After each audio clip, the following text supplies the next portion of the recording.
अस्सलामुअलैकुम hello guys, कैसे हैं आप सभी लोग। और आज की इस वीडियो में हम डिस्कस करेंगे एक प्रोजेक्ट बनाएंगे।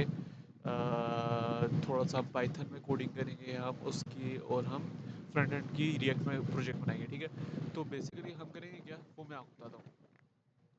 हमने एक वेबसाइट बनानी है, वो क्या काम करेगी कि ऑडियो लैंग्वेज को कन्वर्ट करेगी दूसरी ऑडियो लैंग्वेज में।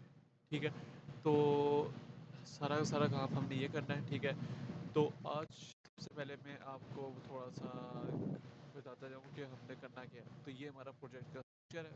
ठीक है, तो सबसे पहले आपको तो हमने क्या करना है। ठीक है, बाय द वे ये पूरा स्ट्रक्चर जो आपको नज़र आ रहा है, ये मैंने चैट जीपीटी से उठाया है। ठीक है, ये हमने खुद नहीं किया। ठीक है, पर फिलहाल अभी मैं एक प्रोजेक्ट बनाऊंगा। ठीक है, रिएक्ट में, और उसमें हम एक पूरा का पूरा वेबसाइट बनाएंगे रिएक्ट पे, जिसमें हम क्या करेंगे, पाइथन की लाइब्रेरीज को यूज़ करेंगे। एक ऑडियो इनपुट होगी, ठीक है, जिसमें हम ऑडियो को इंसर्ट करेंगे, और वो क्या करेगा, एक ऑडियो जो जिस लैंग्वेज में भी होगी उसको कन्वर्ट कर देगा दूसरी लैंग्वेज में। ठीक है, तो हम उसको किस तरह से करेंगे, क्या करेंगे। ठीक है, तो बेसिकली इस आइडिया को लेने के लिए मैं आपको थोड़ा सा चला चाहता हूँ चैट जीपीटी के पास।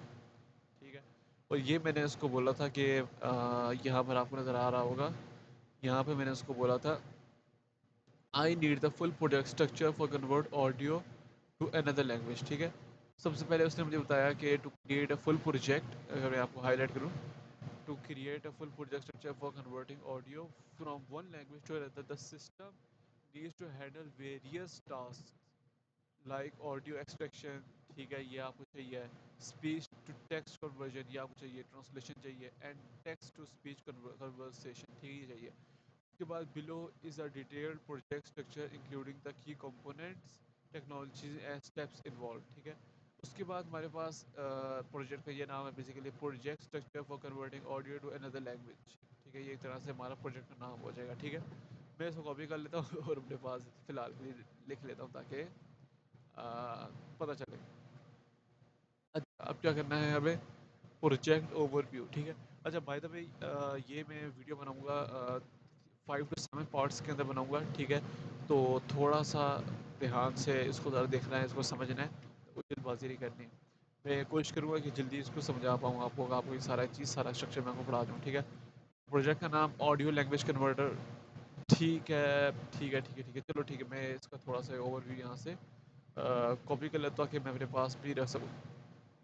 तो चैट जीपीटी में आपको अक्सर होता है कि आप एक काम तो करते हैं, लेकिन जब दोबारा आप उसको लेके चलते हैं तो आपका सारा का सारा काम गायब हो चुका होता है। ठीक है, डिक्शनरी स्ट्रक्चर। अच्छा, पहले तो मैं आपको ये बता दूँ, ये लिखा हुआ क्या है यहाँ पर, audio language converter. Basically project का कोई भी नाम हो सकता है, आप अपनी मर्जी का नाम दे सकते हैं। उसके बाद ऑब्जेक्टिव है, ऑब्जेक्टिव में हमारे पास है to convert spoken content from one language to another, particularly from English to Urdu. ठीक है, इंग्लिश स्टूडियो के लिए हम मोस्टली हम यूज़ करते हैं। By extracting audio from video. ठीक है, हमने ऑडियो को एक्सट्रैक्ट करना है वीडियो में से। ठीक है, वीडियो हम इंसर्ट करेंगे, उसमें से पहले वो ऑडियो को एक्सट्रैक्ट करेगा, उसके बाद क्या करेगा, ट्रांसलेट करेगा उसको, और जो ट्रांसलेट करेगा उसको टेक्स्ट की फॉर्म में लिखेगा, और प्रोबेबिलिटी उसको क्या करेगा, स्पीच मतलब वो बोलना शुरू कर देगा। ठीक है, उसकी आवाज़ आनी शुरू हो जाएगी। फिर उसके बाद क्या हमारे पास टेक्नोलॉजीज़ यूज़ होगी, पाइथन। ठीक है, पाइथन तो आपको पता है हर जगह यूज़ होती है। ठीक है, तो पाइथन हमारे पास यूज़ होगी। फिर उसके पास फ्लास्क और जैंगो। ठीक है, बाय द वे मुझे फ्लास्क और जैंगो नहीं आता, बिल्कुल भी नहीं आता। मैं बिल्कुल स्क्रैच से करूँगा, और कैसे करूँगा वो मैं आपको बताऊँगा। ठीक है, रिएक्ट अल्हम्दुलिल्लाह मुझे थोड़ी बहुत एज इंटर्नशिप में कर रहा हूँ, तो मुझे रिएक्ट काफ़ी हद तक आती है। हुक्स के बारे में मुझे पता है, और मैं राउटिंग वगैरह कर सकता हूँ। ठीक है, इवन के थोड़ा बहुत आइडिया है कि किस तरह से चीज़ों को लेकर चल रहा है रिएक्ट में। ठीक है, क्योंकि अगर एचटीएमएल आती है, एसएस जावास्क्रिप्ट आती है, तो रिएक्ट पर्टिकुलरली थोड़ी सी मुश्किल है। लेकिन मोस्ट ऑफ जो चीज़ें हैं ना, जो आपको यहाँ पर गिवन है, फॉर एग्जांपल यहाँ पर अगर आपको नज़र आ रहा होगा, जब आप नीचे जाते हैं तो फ्रंट एंड में आपको यहाँ पर एक प्रॉपर स्ट्रक्चर नज़र आता है। इसमें audio upload dot G S, इस ऑडियो डॉट जी एस जो जी एस एक्स या जी एस आपको भी यूज़ करते हैं, तो एक कंपोनेंट के फोल्डर के अंदर आप बनाते हैं। तो इतना मुझे थोड़ा आइडिया है कि चीज़ों को किस तरह से बनाते हैं, किस तरह से लेके चलना है। ठीक है, और अगर आप लोग चाहें तो, अगर आप उसकी एप्लीकेशन बनाना चाहें, तो अगर आप चाहे GPT को बोले कि मुझे इसका प्रोजेक्ट का स्ट्रक्चर दे इन्फ्लटर मोबाइल एप्लीकेशन के लिए या जावास्क्रिप्ट के लिए जावा, तो आपको वो बहुत ही अच्छा आपको प्रोजेक्ट का स्ट्रक्चर दे देता है। और इवन कि जब ये इसने प्रोजेक्ट का मुझे स्ट्रक्चर दिया तो ये समझ लो कि 90% जो प्रोजेक्ट है वो मेरे जहन में मुझे पता चल गया कि मैंने किस तरह से उस प्रोजेक्ट को बनाना है। 90% तो आपको उस टाइम पता चल ही जाता है कि आपने प्रोजेक्ट को किस तरह से बनाना है। जब आपको पता चले यार ये मेरा फोल्डर है, उसके अंदर इस आर्किटेक्चर डायग्राम की ये पूरी होनी चाहिए, ठीक है। उसका आपको नाम से पता चल गया यार आर्किटेक्चर डायग्राम है, तो इसका मतलब कि वो आपको डायग्राम उस तरह की शो करवानी है, ठीक है। डेटा को आपने किसी से मैनिपुलेट करना है, उसमें अपलोड्स का फ़ोल्डर बनाना है, उस अपलोड की फ़ोल्डर के अंदर ऑडियो की फाइल्स होनी चाहिए, ठीक है।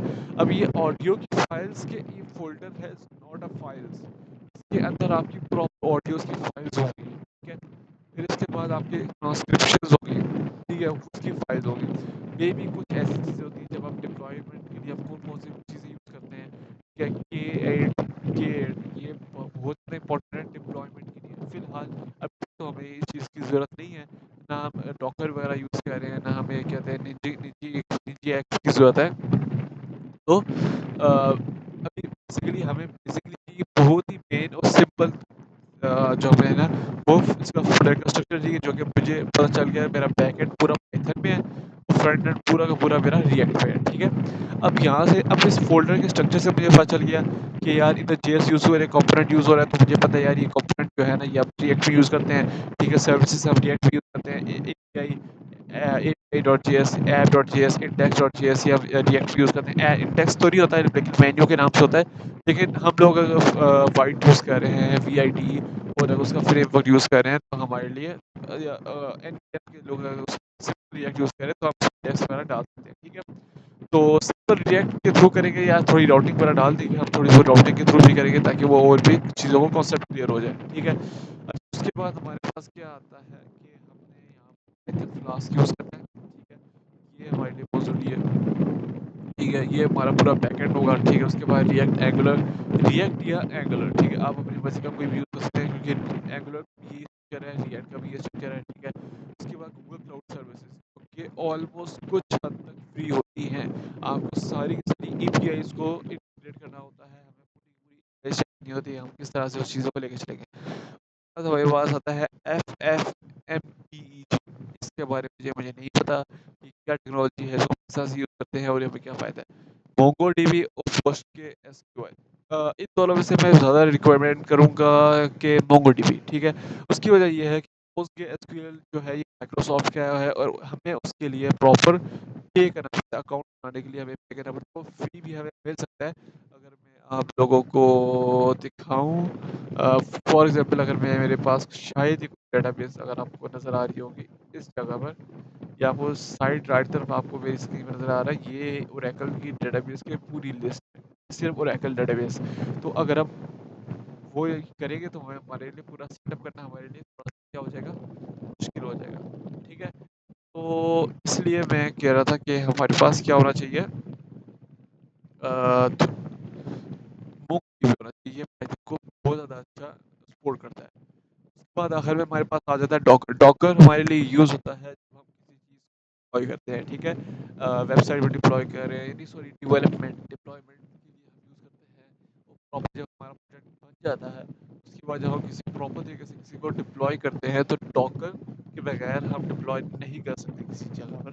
और डॉकर ऐसा टूल है कि आप लिनक्स ऑपरेटिंग सिस्टम अगर आप यूज़ कर रहे हैं, अगर आप एप्पल यूज़ कर रहे हैं, अगर आप विंडोज़ यूज़ कर रहे हैं, अगर आप विंडोज़ आईओएस ऑपरेटिंग सिस्टम आपका लैपटॉप है या कोई भी आपके पास लैपटॉप है तो डॉकर उसको बहुत ही अच्छी तरह सपोर्ट करता है, ठीक है। अच्छा, अब थोड़ा सा चलते हैं अपने प्रोजेक्ट की तरफ। ये है बहुत ज़्यादा इंपॉर्टेंट है। इस चैट जीपीटी ने मुझे फर्स्ट टाइम ये दिया है, लेकिन अगर मैं चाहूँ तो चैट जीपीटी से कहकर इसको थोड़ा सा और इम्प्रूव कर सकता हूँ, लेकिन फिलहाल के लिए हम इसको बाद में इम्प्रूव करेंगे। अच्छा, सबसे पहले हमारे पास दो फाइल्स बनेंगी, ठीक है, वीएस कोड में। एक का नाम होगा बैकएंड्स, ठीक है। दूसरे का नाम एक सेकंड, एक का नाम होगा एक का नाम होगा जब भी कुबलाते थे आ जाता था, कुबलाते थे आ जाता नहीं, मजाक कर रहा हूँ, ऐसा नहीं है, सॉरी। अच्छा, उसके बाद हमारे पास है फ्रंट एंड। ये सबसे पहले दो फोल्डर्स बनेंगे। फ्रंट एंड का मतलब है कि जो चीज़ आपको यहाँ पर आपको शो होगा, स्क्रीन के अंदर शो होगा, ठीक है। और बैक एंड का मतलब है जो कि डेटाबेस के साथ होगी और जो पाइथन के साथ सारा काम कर रही होगी, ठीक है। तो हमने दोनों को आपस में इंटीग्रेट करना है, ठीक है। अभी फिलहाल सबसे पहले हम ये दो फोल्डर बनाएंगे। उसके बाद हमारे पास बैकएंड को थोड़ा-सा मैं बाद में डिस्कस करता हूँ। सबसे पहले मैं अपने फ्रंट एंड के अंदर आ जाता हूँ। फ्रंट एंड के अंदर हम डायरेक्ट सोर्स फ़ोल्डर के अंदर नहीं जाते, ठीक है? अगर आप रिएक्ट पे भी बना रहे हैं, एंगुलर बना रहे हैं तो डायरेक्ट सोर्स कोड नहीं आता। आई मीन कि सोर्स फ़ोल्डर नहीं आता हमारे पास। कोई 10-15 फ़ोल्डर्स आते हैं। आई मीन कि 4-5-6 फ़ोल्डर्स आते हैं। डॉट मॉड्यूल्स आ जाता है, फिर उसके बाद और मुख्तलिफ़ किस्म के मॉड्यूल्स आते हैं, तो फ़ोल्डर्स आते हैं। उसके अंदर एक लाइन पर ही ना एक एसआरसी के नाम से फ़ोल्डर बना होता है, ठीक है? और जो भी हम जितना भी हम प्रोग्रामिंग करते हैं, जो भी हमारा सेटअप होता है, वो सिर्फ़ और सिर्फ़ सोर्स कोड के अंदर ही होता है, ठीक है? यहाँ तक आपको समझ में आ गया? इस फ़ोल्डर के अंदर हमने खुद एक बात, फ़ोल्डर के अंदर बाय डिफ़ॉल्ट जो फ़ोल्डर्स बने होंगे वो होंगे app.js। ये हमें खुद नहीं बनाना पड़ेगा, बाय डिफ़ॉल्ट आया होगा हमारे पास, ठीक है? अगर JSX यूज़ करें वो ज़्यादा इम्पोर्टेंट है, वो ज़्यादा सूटेबल है, लेकिन अगर सिंपल रिएक्ट कर रहे हैं तो app.js। index.js यूज़ होता है रिएक्ट में। अगर हम JSX करें तो वो हमारे पास रिएक्ट के साथ वाइट के साथ अगर हम इंटीग्रेट करें, वाइट प्लस रिएक्ट तो मेन्यू भी यूज़ होता है, ठीक है? तो अगर सिंपल रिएक्ट करें तो index.js, अगर मेन्यू यूज़ करें तो उसमें कंफ्यूज नहीं होना, इसकी जगह से मेन्यू लिखा होगा, ठीक है?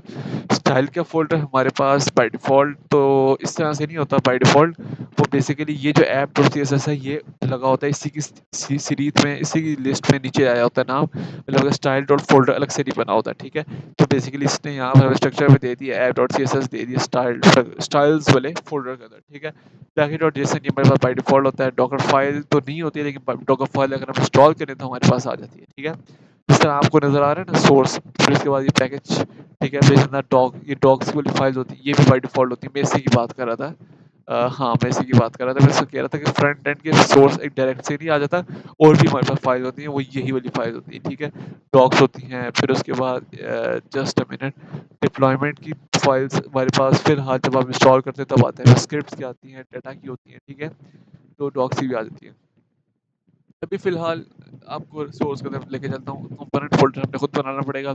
उसके बाद ऑडियो अपलोड डॉट जेएस, इसका मतलब ये है कि हमने सिर्फ फ्रंट एंड एक ऐसा बनाना है कि एक ऐसा जावास्क्रिप्ट में हमने कोड लिखना है कि जो हमारा फ्रंट एंड है, मतलब कि स्क्रीन पे हमें एक ना नज़र आए कि हमें एक इनपुट हो जिसमें लिखा होगा upload your audio. For example ये तो उसने नाम दिया ना ऑडियो अपलोड डॉट जेएस, इसकी जगह आप कुछ भी नाम दे सकते हो। ज़रूरी नहीं कि ये सिर्फ हमारे पास ये 3-4 ही फ़ोल्डर बने। कभी-कभार हमारे पास बहुत ज़्यादा फ़ोल्डर्स बन जाते हैं, और अक्सर ही ऐसा होता है कि फ़ोल्डर्स हमारे पास ज़्यादा होते हैं, ठीक है? लेकिन अब ये बिल्कुल बेसिक से लेकर चलेंगे, वो ज़्यादा कॉम्प्लेक्स चीज़ों को नहीं लेके जाएँगे, और मैं आपको बहुत ही अच्छे तरीके से समझाऊँगा कि हम किस तरह से एक प्रोजेक्ट को बना सकते हैं रिएक्ट में, और वेबसाइट हम किस तरह से बना सकते हैं, और हम किस तरह से ये प्रोजेक्ट बना सकते हैं, ठीक है? अब हम थोड़ा-सा बैकएंड में आ जाते हैं, ठीक है? बैकएंड में ये जो आपको फ़ोल्डर जितने भी आपको नज़र आ रहे हैं, सारे के सारे फ़ोल्डर जितने भी आपको फ़ोल्डर्स नज़र आ रहे हैं, ठीक है? यहाँ से लेकर यहाँ तक, ये फ़ोल्डर अक्सर आपको पाइचार्म में आपको बाय डिफ़ॉल्ट ही मिलेंगे। अगर आप अपना पाइचार्म अगर ओपन करेंगे तो आपको सबसे पहले init.py की फ़ाइल मिलेगी, ठीक है? फिर module.py की फ़ाइल मिलेगी, फिर उसके बाद राउट्स की मिलेगी, सर्विसेज़ की आपको मिलेगी, ठीक है? तो सर्विसेज़ की फ़ाइल जो होती है ना, जिसमें हम कोड खुद से लिखते हैं, वो ये वाली फ़ाइल होती है। लेकिन ये जो फ़ाइल होती है, ये बाय डिफ़ॉल्ट हमें मिली होती है मॉडल्स की, राउट्स की और सर्विसेज़ की, ठीक है? अभी फ़िलहाल मैं आपको लेके चलूँगा, सबसे पहले फ्रंट एंड बनाएँगे, ठीक है? जैसे यहाँ पर हमारे पास थोड़ा-सा मैं समझाता हूँ, ऐप फ़ोल्डर में होगा बाय डिफ़ॉल्ट। उसमें ये वाला फ़ोल्डर बाय डिफ़ॉल्ट होगा, जिसको हम कहते हैं इनिशियल, पाइथन इनिशियल के नाम से होगा, जिसमें हम प्रॉपर इनिशियलाइज़ेशन होती है, something like that. So another thing है मॉडल्स होंगे, जैसे हम मॉडल्स क्रिएट करेंगे, राउटर्स होंगे जो राउटर्स के साथ जुड़ेंगे, ठीक है? और जावास्क्रिप्ट के साथ ये वो चीज़ें जुड़ी होती हैं, ज़रूरी नहीं कि वो सिर्फ के अलावा। उसके बाद इन्हीं सीरीज हमारे पास सर्विसेज की फ़ोल्डर होता है, ठीक है? उसके अंदर हमारे पास ये वाला जो फ़ोल्डर है हमें खुद बनाना पड़ेगा, ऑडियो प्रोसेसिंग डॉट पाई, ठीक है? ये हमें खुद बनाना पड़ेगा, इसमें सारा कोड हम लिखेंगे। उसके बाद स्पीच टू टेक्स्ट ये वाला फ़ोल्डर हमें बनाना पड़ेगा, इसमें हम कोड लिखेंगे। टेक्स्ट ट्रांसलेशन डॉट पाई, इसमें हम सारा कोड बनाना पड़ेगा, ठीक है? इसमें हम कोड लिखेंगे। टेक्स्ट टू स्पीच ये फ़ोल्डर बनाना पड़ेगा, कोड यूटिल्स यूटिल्स बनाना पड़ेगा। यूटिल्स क्या होता है, जब हम कोड करेंगे तो आपको पता चल जाएगा। यूटिल हर जगह यूज़ होता है, अक्सर हर प्रोग्रामिंग लैंग्वेज यूटिल्स लास्ट में यूज़ होता है, ठीक है? ये कॉन्फ़िग डॉट पाई ये बाय डिफ़ॉल्ट हो गई, जिसमें हम कॉन्फ़िगरेशन होगी, लेकिन बेसिकली हमें करना नहीं है फाइल्स को, और जब करेंगे तो हमें पता चल ski डॉट पाई। बेसिकली मेरा जो ख्याल है कि WSGI ये लाइब्रेरी है, या मुझे पता नहीं है इस चीज़ के बारे में कि इसकी क्या चीज़ है। उसके बाद टेस्ट की फाइल्स होगी, अब ये मुझे नहीं पता टेस्ट की फाइल बाय डिफ़ॉल्ट होगी हमारे पास या खुद बनानी है, ठीक है। देखने से तो ऐसा लग रहा है टेस्ट ऑडियो प्रोसेसिंग डॉट पाई, ठीक है, ये हमें खुद बनानी पड़ेगी ताकि हम उसको टेस्ट कर सकें, ठीक है। मुझे जितना लगता है कि ये हमारे पास यहीं से आएंगे ऑटोमेटिकली, ठीक है। जैसे ऑडियो प्रोसेसिंग है, text audio processing, speech to text ये हम बनाएंगे तो हमारे पास टेक्स्ट स्पीच ये खुद खुद आ जाएगा, हमें सेट बनाने की जरूरत है, ठीक है। सेम टू सेम डॉकर हमें यहाँ इंस्टॉल करना पड़ेगा और मैनेज के मैनेज ये हमारे लोग चेंज नहीं कर पाएगा, अब हम करेंगे शायद चीज़ें ऐड करनी हो। अच्छा, ये हो गया। उसके बाद हमारे पास जैसे आपने कहा था ना अपलोड ऑडियो, इसके साथ हमारे पास जो फाइल जुड़ेगी वो होगी ऑडियो प्रोसेसिंग, ठीक है। ये वाली फाइल इसके साथ जुड़ेगी, इसके साथ अपलोड ऑडियो, ठीक है। इसी तरह लैंग्वेज सेलेक्टर के लिए हमारे पास कौन सी जुड़ेगी, स्पीच टेक्स्ट, ठीक है। क्या करेगा उसको स्पीच टेक्स्ट में कन्वर्ट करेगा, ठीक। उसके बाद हमारे पास क्या है, ट्रांसक्रिप्शन डिस्प्ले, तो हमारे पास क्या है कि हमारे पास टेक्स्ट ट्रांसलेशन है, एक और चीज़, ये सारा स्ट्रक्चर हमें बता रहा है कि कुछ हद तक मैं चलो ये भी लेता हूँ।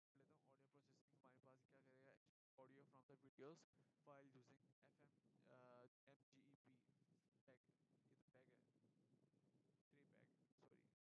ऑडियो प्रोसेसिंग क्या होगा कि ऑडियो को एक्सट्रैक्ट करेगा वीडियो से, फिर उसके बाद ये फाइल को यूजिंग FMG के पैग के जरिए वो सारा करेगा, ठीक है। पैग लगा के करेगा, आई मीन क्या है तो convert audio to FF format, ठीक है। वेव मोस्टली जगह वेव में वीडियो रिकॉर्ड कर रहा हूँ, ये भी मेरा ख्याल है वेव में रिकॉर्ड हो रही है, ठीक है। नहीं डॉट TM ये की और एक्सटेंशन है, सॉरी वेव नहीं है, ठीक है। अच्छा, उसके बाद कौन सी लाइब्रेरीज हमारे लिए यूज़ होंगी, पाई डब FFFFMPEG पाइथन होगी हमारे पास। अच्छा, स्पीच टू टेक्स्ट हमारे लिए क्या होगी, इसको यहाँ पे क्या लिखा हुआ है, speech to text dot py, इसमें हमारे पास क्या है, convert audio to text using Google speech text API, ठीक है। तो क्या करेगा, ऑडियो को टेक्स्ट में कन्वर्ट करेगा गूगल की API के जरिए, ठीक है। और ये बहुत आसान है, बहुत ज़्यादा आसान है, ये आपको बैकएंड में आपको सिर्फ पाइथन के जरिए आप कर सकते हैं। Handle different languages and accents, ये भी आप समझ आ जाए। गूगल क्लाउड स्पीच हम जो है ना लाइब्रेरी यूज़ करेंगे, मतलब API यूज़ करेंगे। थर्ड में हमारे पास आ जाता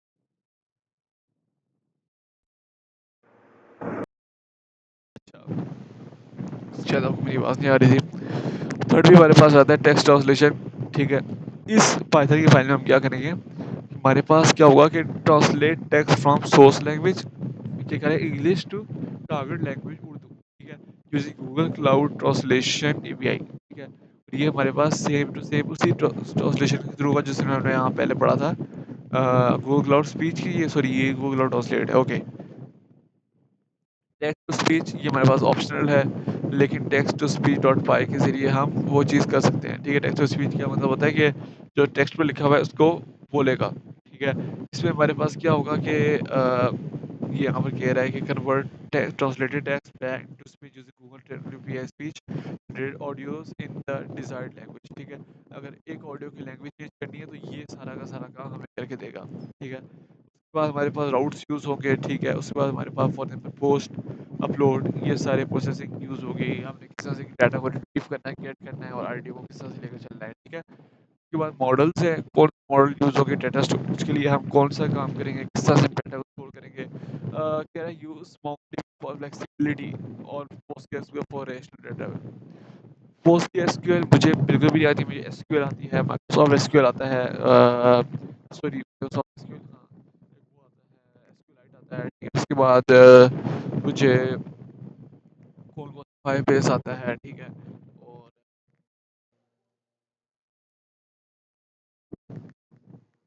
भी नहीं आता, उसकी वजह ये है कि बेसिकली मेरे पाइथन में कभी डाटा को स्टोर नहीं किया, वो सीखना मुश्किल नहीं है, लेकिन मे बी इस बार वो डेवलपर्स मोंगो ही यूज़ करते हैं, ठीक है। मैं ट्राई करूँगा अभी फिलहाल के लिए MongoDB में ही लेकर चलूँगा, क्योंकि बहुत ज़्यादा डेवलपर्स ऐसे होते हैं जो कि सिर्फ MongoDB पर काम करते हैं, ठीक है। पाइथन के अच्छे डेवलपर्स होते हैं, तो मैं रिकमेंड करूँगा MongoDB, ओके। PostgreSQL के लिए अभी फ़िलहाल के लिए मैं इसको नहीं करता, ठीक है। फिर उसके बाद टेस्टिंग,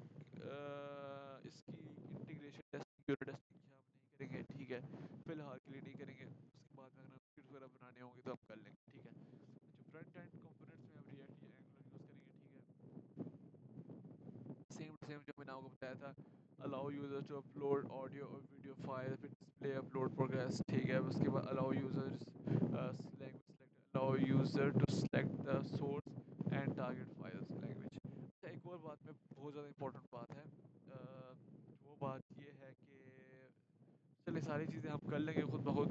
कुबरनेट्स वगैरह भी हम चीज़ें यूज़ करेंगे नेटजीएस डिप्लॉयमेंट के लिए, ट्रैफिक बिटवीन सर्विसेज वगैरह वो भी हम सारा देखेंगे, ठीक है।